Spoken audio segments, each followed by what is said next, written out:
Hello नमस्कार friends, कैसे हैं आप लोग। टीआरई 3.0 की जब से 1 to 5 की आंसर की जारी की गई है तब से आप लोगों के बहुत सारे ऐसे सवाल हैं कि कट ऑफ कितनी रहेगी। इस वजह से काफ़ी लोग चिंतित हैं, परेशान हैं कि कितने स्कोर पर हमारा जो सिलेक्शन है वो होगा, फाइनल कट ऑफ जो है क्या रहेगी। यहाँ पर मैं आपको बताने वाली हूँ जो भी डाटा निकला है 50,000 कैंडिडेट्स का, पूरा एनालिसिस करने के बाद फाइनली एक निष्कर्ष पर पहुँचे हैं। अगर चैनल पर पहली बार आए हैं तो सब्सक्राइब कर लेना ताकि आने वाली हर वीडियो आप सभी को मिलती रहे, ठीक है। आंसर की से मैच करने के बाद बहुत से जो कैंडिडेट्स हैं वो बोल रहे थे कि हमारे नंबर घट गए हैं। देखिए, ये इसलिए होता है ऐसा क्योंकि पहले आप लोग हर किसी यूट्यूब चैनल से मिलान करते हैं तो आपके 86-87 इस तरह से बैठते हैं, लेकिन जब आपकी फाइनल आंसर की आती है तो उसमें 74, 70, 75 इस तरह से ही रह जाते हैं। लेकिन ऐसा आपके साथ ही नहीं हुआ है। बहुत सारे जो कैंडिडेट्स हैं सभी का यही कहना है कि हमारे नंबर घटे हैं, लेकिन आप चिंता मत कीजिए, आपके नंबर जो है वो बढ़ेंगे। वो कैसे बढ़ेंगे, चलो सबसे पहले हम जान लेते हैं और आप परेशान ना हो। अभी आपको बोनस अंक मिलने वाले हैं। जी हाँ, 5 बोनस अंक आप लोगों को मिलेंगे। कट ऑफ जानने से पहले सबसे पहले हम उसका डाटा जान लेते हैं, उसका क्राइटेरिया जान लेते हैं क्या था।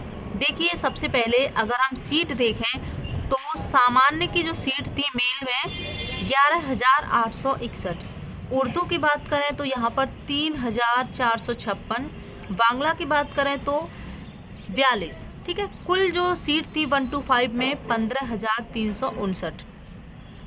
वहीं अब महिलाओं के लिए बात करें तो देखिए 50% आरक्षण तो है, एंड सामान्य की 9,910, उर्दू 2,719 एंड बांग्ला 38। कुल सीट जो है आपकी 1 to 5 की 12,667। अगर टोटल सीट की बात करी जाए कि टोटल सीट आखिरकार कितनी है, और देखिए रिजल्ट की जो डेट है वो आ चुकी है, वो मैं आपको बताऊंगी यहाँ पर। लेकिन अब जो टोटल पद की हम बात करें तो 28,026 आपके पद हैं 1 to 5 में। कट ऑफ इससे बहुत ज़्यादा जो है प्रभावित होती है और दिव्यांग के लिए भी जो है आरक्षित हैं। कुल आवेदन कितने हुए थे ये जानना बहुत ज़्यादा महत्वपूर्ण है। देखिए, 1,70,000 कुल आवेदन जो है हुए हैं 1 to 5 में, यानी कि पीआरटी में।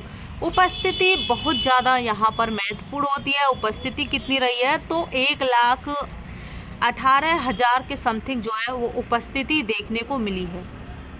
कट ऑफ निर्धारण करने से पहले इसको जानना बहुत ज़्यादा ज़रूरी है कि एग्ज़ाम का लेवल जो है वो क्या रहा था।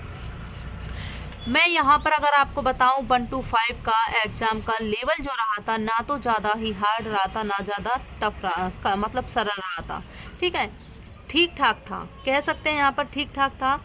देखिए, 5 या 7 क्वेश्चंस तो देखिए सभी के लगभग गलत ही रहते हैं। आप एग्जाम हॉल में बैठे हुए होते हैं, आपको लग रहा होता है कि अरे हमारे तो इतने आंसर सही हैं, लेकिन आपके घर पहुंचते पहुंचते कुछ ना कुछ नंबर ज़रूर कम होते हैं। ये किसी एक कैंडिडेट्स की यहाँ पर बात नहीं हो रही है, ज़्यादातर कैंडिडेट्स के साथ यही होता है।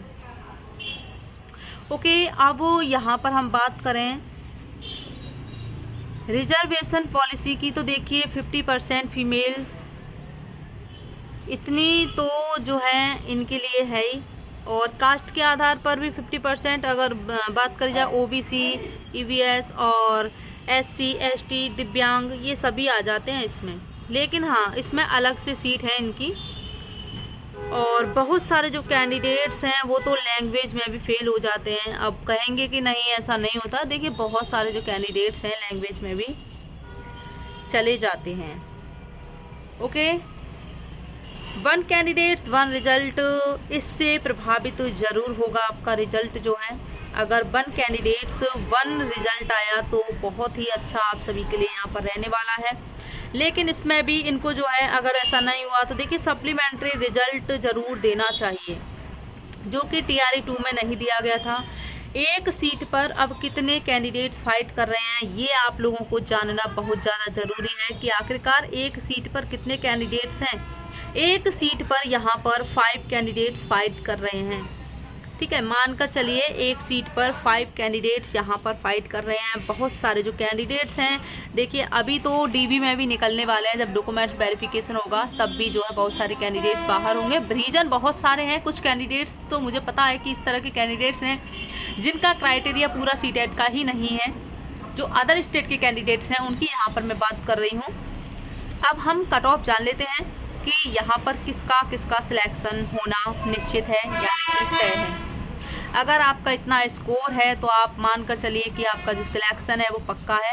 1 to 5 की हम यहाँ पर कट ऑफ देखते हैं, फिर हम यहाँ पर कट ऑफ जानेंगे 6 to 8 की नेक्स्ट वीडियो में। कैटेगरी मेल फीमेल दोनों की कट ऑफ हम यहाँ पर बताएंगे आपको। अगर मेल की बात करें यहाँ पर तो यूआर की कट ऑफ देखते हैं। सबसे पहले 75 से 77 तक आपका स्कोर है तो आप जो है अपने आप को सिलेक्ट समझिए। ईडब्ल्यूएस की बात करें तो 68 से 70 71 आपका स्कोर है तो आपका जो सिलेक्शन है वो हो सकता है। बीसी सेकंड अगर बीसी की बात करें तो यहाँ पर 66 से 69 आपका जो है सिलेक्शन पक्का है। बीसी फर्स्ट की बात करें अगर यहाँ पर ईवीसी की तो देखिए 60 से 63 अगर आपका स्कोर है तो आप जो है सिलेक्शन आपका पक्का है। ठीक है, अब एसटी की बात करें यहाँ पर तो देखिए 52 से 53 अगर है तो देखिए आप जो है सिलेक्ट होने के काबिल हैं।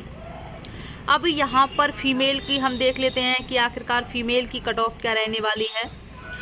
अगर फीमेल की बात करें यूआर की तो देखिए 68 से 70 आपका है तो आप जो है सिलेक्ट समझिए। एंड ईडब्ल्यूएस की बात करें तो 62 से 63 है तो आप जो है पक्का आप जो है अपने आप को सिलेक्ट समझिए। अगर बीसी सेकंड बीसी की बात करें यहाँ पर तो 61 से 64 और बीसी फर्स्ट ईवीसी की बात करें यहाँ तो 54 से 57 आपका है तो आप जो है यहाँ पर सिलेक्ट हो सकते हैं। आपका जो सिलेक्शन है पक्का यहाँ पर आप समझ सकते हैं। एससी की बात करें तो 44 से 48 है तो आप जो है सिलेक्ट हो सकते हैं। अगर वहीं एसटी की बात करें एसटी कैंडिडेट्स की तो देखिए 43 फीमेल कैंडिडेट्स की 43 से 46 अगर आपका है तो आपका जो सिलेक्शन है वो पक्का है। फ्रेंड्स अब अगर रिजल्ट की बात करें तो जल्द से जल्द रिजल्ट जारी किया जाएगा। पहले डीवी होगा या फिर रिजल्ट आएगा तो सबसे पहले आपका रिजल्ट ही जारी किया जा रहा है, उसके बाद आपका जो डीवी है वो होगा। ओके, सबसे पहले आपका रिजल्ट आ रहा है उससे बाद आपका जो है डीवी होगा। तो डीवी के लिए कौन कौन से डॉक्यूमेंट्स लगने वाले हैं ये आपको जानना बहुत ज़्यादा ज़रूरी है। जानकारी अच्छी लगी हो शेयर ज़रूर करना। ओके।